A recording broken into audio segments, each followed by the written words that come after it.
Howard Deshefsky and cameraman Greg Lau experienced life on a nuclear submarine while on a shakedown cruise with the crew of the USS Cavalla. If you've ever taken the submarine ride at Disneyland, forget about it. A Navy sub is a bit different. This is how one veteran submariner describes life underwater. You tape up all the windows in your basement, and then you take a TV and a VCR, 90 movies, none of which you happen to like, a refrigerator full of food, and lock yourself down there for 3 months. Excuse me? To say a submarine is cramped and crowded is somewhat of an understatement. Privacy is virtually impossible to come by. Sleeping quarters are almost coffin-like, and bathrooms, well, put it this way, there's 6 toilets and showers for roughly 120 enlisted men. But at least there's dental floss. You gotta be about half crazy to do it, but it's not bad. And that seems to be the prevailing wisdom for these submariners. But for this all-volunteer force, there are perks.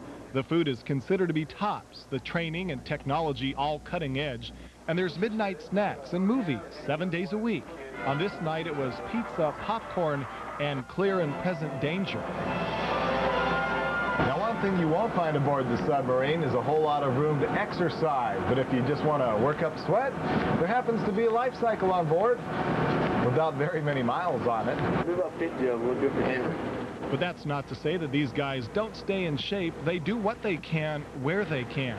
You put quite a few pounds on. Just eating, sleeping, and staying on watch doesn't do that good for your body. And there are bodies that seem to show up everywhere. With around-the-clock work and watch, there is around-the-clock sleep next to torpedoes, under the lights, on the floor. Sometimes the only time you know what time of day it is when they're serving breakfast, lunch, or dinner. Yeah.